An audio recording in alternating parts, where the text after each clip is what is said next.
Hey guys, welcome back to my channel. If you're new here, welcome. If you're old here, thank you for always coming back to watch my videos. Thank you for sharing, commenting, liking.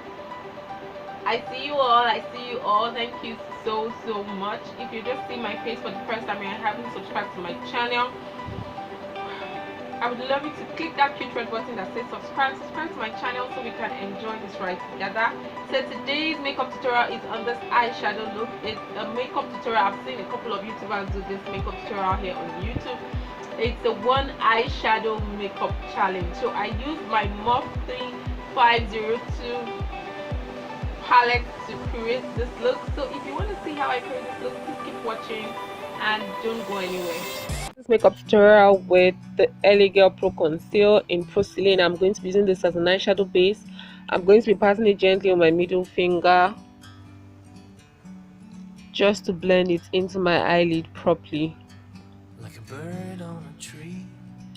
The next color I'm going to be using is from the Morphe 35O2 palette, and I'm going to be patting this with a fluffy blending brush.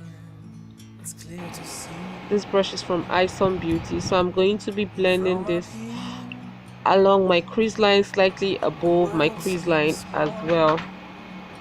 The next color I'm going to be using is this gorgeous orange shade from the same palette, and I'm going to be patting this on the outer crease, beginning from my outer crease down into my inner crease, or down to halfway, down halfway.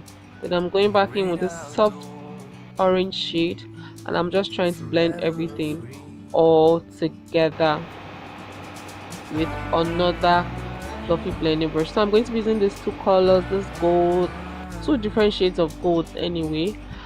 With the flat eyeshadow brush, I'm just going to be applying this all over my eyelid. So I didn't go ahead to add any extra eyeshadow base or eyeshadow primer. So I'm just going to be working around my eyelid, so from my crease down to my lash line. So I'm cleaning out eyeshadow fallout, and I'm going to quickly line my eyes, do my foundation, highlight and contour off camera. So this is a very easy and very simple look to create. I hope you guys enjoyed this video. If you did, please give me a fat thumbs up, and I'll see you all in my next video. Bye guys.